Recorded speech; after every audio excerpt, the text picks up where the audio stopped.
بسم اللہ الرحمن الرحیم والصلاة والسلام علی رسولہ الکریم اما بعد۔ راہ خدا میں خرچ کرنے کا جذبہ یوں تو ہر صحابی میں موجود تھا، اور صحابہ کرام مواقع کی تلاش میں رہتے اور اپنے بھائیوں سے، دوستوں سے آگے بڑھنے کی کوشش کرتے، لیکن ہر موقع میں، ہر وقت حضرت صدیق اکبر رضی اللہ تعالی عنہ نے ہر کسی سے بڑھ کے اللہ کی راہ میں اپنے مال کو خرچ کیا۔ غزوہ تبوک کی مثال کو لے لیں، جناب عثمان غنی رضی اللہ تعالی عنہ نے 1/3 لشکر کا انتظام کیا۔ 30,000 کا لشکر تھا، 10,000 سپاہیوں مجاہدین اسلام کے جملہ اخراجات حضرت عثمان غنی رضی اللہ تعالی عنہ نے برداشت کیے۔ حضرت عبد الرحمن بن عوف رضی اللہ تعالی عنہ نے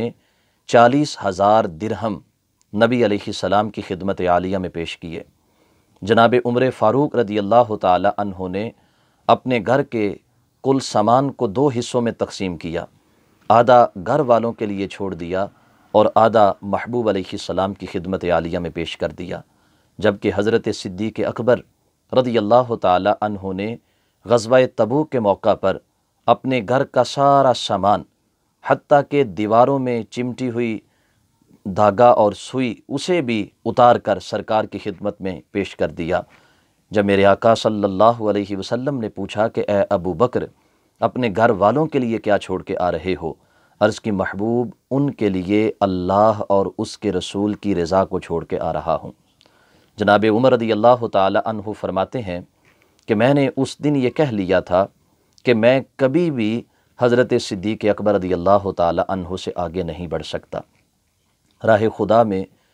مال خرچ کرنے کی جو حضرت سیدنا صدیق اکبر رضی اللہ تعالی عنہ کی کیفیت تھی، اسے خود ہمارے آقا صلی اللہ علیہ وسلم نے پسند کیا اور ارشاد فرمایا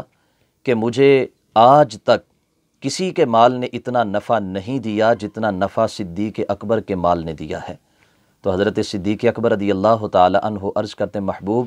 میں بھی آپ کا ہوں اور میرا مال بھی آپ کا ہے، آپ جس طرح چاہیں اسے اللہ کی راہ میں خرچ فرماتے رہیں۔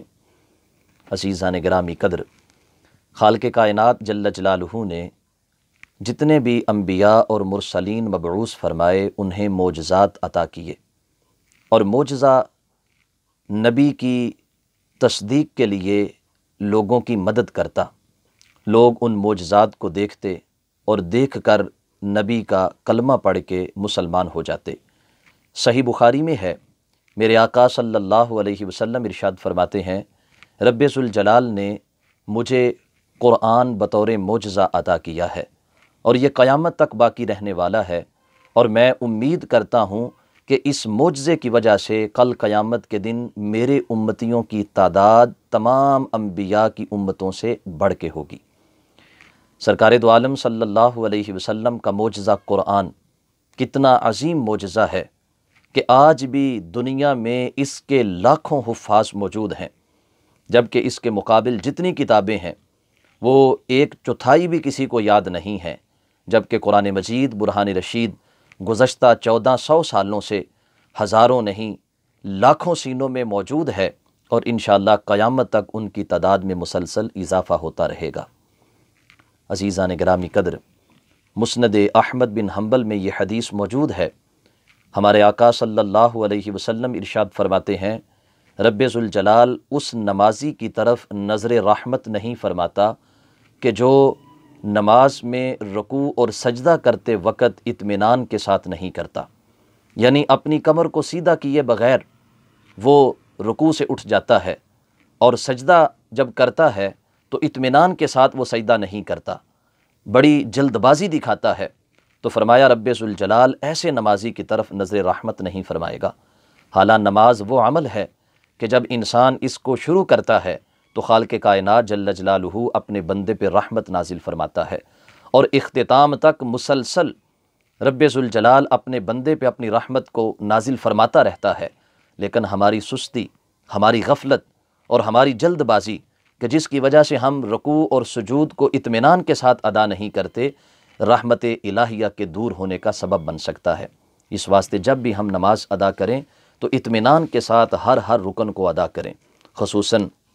رکوع کرتے ہوئے اور سجدہ کرتے ہوئے کامل اطمینان ہو اور کسی قسم کی کوئی جلد بازی کا مظاہرہ نہ کیا جائے۔ پھر ہمارے آقا صلی اللہ علیہ وسلم کی یہ سنت مبارکہ ہے کہ آپ وضو کرتے ہوئے ہر وضو کے عضو کو 3 مرتبہ دھویا کرتے تھے، جیسے محبوب علیہ السلام 3 مرتبہ کلی کرتے، 3 مرتبہ ناک میں پانی چڑھاتے، 3 مرتبہ اپنے چہرے کو دھوتے، 3 مرتبہ کوہنیوں سمیت اپنے بازو دھوتے، 1 مرتبہ سر کا مسح کرتے اور 3 مرتبہ ٹخنوں سمیت اپنے پاؤں کو دھویا کرتے تھے۔ تو یہ سنت مبارکہ ہے کہ وضو کرتے ہوئے ہر عضو کو 3 مرتبہ دھویا جائے۔ میرے آقا صلی اللہ علیہ وسلم سے یہ پوچھا گیا کہ کامل ایمان کس شخص کا ہے؟ نبی مہربان صلی اللہ علیہ وسلم نے فرمایا، کامل ایمان اس شخص کا ہے کہ جس نے دوسرے لوگوں کو اپنے شر سے محفوظ کر رکھا ہے، یعنی اس کی ذات دوسروں کے لیے خیر کا باعث ہے، اس کی ذات دوسروں کے لیے نفع کا باعث ہے، وہ اپنی زبان اور اپنے ہاتھ سے دوسروں کو تکلیف نہیں دیتا، اور اس لیے وہ دوسروں سے الگ تھلگ ہو چکا ہے، ڈرتے ہوئے کہ کہیں میں کسی کو نقصان نہ پہنچا دوں، کہیں میری زبان، کہیں میرے الفاظ اور میرا عمل دوسروں کے دل آزاری کا باعث نہ بن جائے۔ اس لیے میرے آقا صلی اللہ علیہ وآلہ وسلم ارشاد فرماتے ہیں کہ سب سے بہترین مومن وہ ہے کہ جس نے دوسرے لوگوں کو اپنے شر سے محفوظ کر رکھا ہے۔ سید عالم نور مجسم شفیع معظم صلی اللہ علیہ وسلم کی حدیث امام منذری نے اپنی ترغیب میں درج کی ہے۔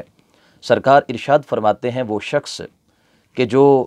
آخرت کے عمل سے دنیا کماتا ہے، اس کے چہرے پر پھٹکار پڑ جاتی ہے اور اس کا نام اہل جنت کی فہرست سے نکال کر اہل جہنم کی فہرست میں داخل کر دیا جاتا ہے۔ یعنی وہ شخص کہ جو قرآن اس لیے پڑھ یا پڑھا رہا ہے کہ اس سے وہ دنیا کمائے، یا وہ حج اس لیے کر رہا ہے کہ اس کے دنیاوی تعارف کے اندر اضافہ ہو سکے، یا وہ صدقہ و خیرات اس لیے کر رہا ہے کہ لوگ اس کی سخاوت کی مثالیں دینا شروع کر دیں، جہاد اس لیے کر رہا ہے کہ لوگ اس کو مجاہد کہیں اور اس کی دلیری کی داستانیں بیان کریں، تو ہمارے آقا صلی اللہ علیہ وسلم فرماتے ہیں ایسا شخص اللہ کی رحمت سے دور ہو جاتا ہے، رب ذوالجلال اس کے چہرے کی چمک کو چھین لیتا ہے اور اس کے چہرے کے اوپر اپنی لعنت کو ڈال دیتا ہے، اور پھر اس کا نام اہل دوزخ میں ڈال کر اس کو کل قیامت کے دن جہنم میں داخل فرمائے گا۔ عزیزان گرامی قدر، دولہا اور دلہن کو برکت کی دعا دینا یہ ہمارے آقا صلی اللہ علیہ وسلم کا طریقہ ہے۔ امام ابن سعد الطبقات الکبریٰ میں تحریر کرتے ہیں کہ جب حضرت سیدنا مولا علی رضی اللہ تعالی عنہ کا نکاح حضرت سیدہ فاطمۃ الزہرا رضی اللہ تعالی عنہا کے ساتھ ہوا تو ہمارے آقا صلی اللہ علیہ وسلم نے دونوں کو یہ دعا دی، اللہم بارک فیہما وبارک علیہما وبارک لہما فی نسلہما، جس کا ترجمہ ہے، اے اللہ ان دونوں میں برکت دے، اے اللہ ان دونوں پر برکت دے، اور اے اللہ ان دونوں کی نسل میں برکت پیدا فرما۔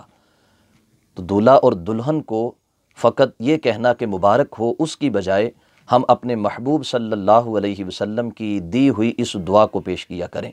پھر انشاءاللہ سرکار کے بیان کردہ ان الفاظ کا جب ہم سہارا لیں گے تو خالق کائنات جل جلالہ دولہا اور دلہن کی زندگی میں برکت پیدا فرمائے گا۔ ہمارے آقا صلی اللہ علیہ وسلم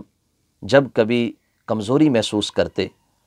تو نبی علیہ الصلاۃ والسلام معوذتین سورۃ الفلق اور سورۃ الناس کی تلاوت کر کے اپنے ہاتھوں پہ پھونک کر اپنے پورے وجود کے اوپر پھیرا کرتے تھے اور فرمایا کرتے تھے کہ یہ کئی بیماریوں سے شفا کا سبب ہے۔ پھر دوستان مکرم، ہمارے آقا صلی اللہ علیہ وسلم نصیحت فرماتے ہیں کہ جو شخص یہ چاہتا ہے کہ کل قیامت کے دن رب ذوالجلال اس سے راضی ہو جائے اور اسے جنت عطا فرمائے تو وہ اپنے نامہ اعمال میں استغفار کی کثرت کر لے، کثرت کے ساتھ وہ استغفر اللہ ربی من کل ذنب و اتوب الیہ کا ورد کیا کرے، کثرت کے ساتھ توبہ اور استغفار کل قیامت کے دن اس کے نامہ اعمال میں نیکیوں کے میں اضافے کا باعث بھی ہوگی اور رب ذوالجلال کی رضا کا باعث بھی ہوگی اور بعد ازاں جنت میں داخلے کا باعث بھی ہوگی۔ دعا ہے اللہ احکم الحاکمین ہم سب کو قرآن و سنت کی تعلیمات پہ چلنے کی توفیق بخشے۔ وآخر دعوانا ان الحمد للہ رب العالمین۔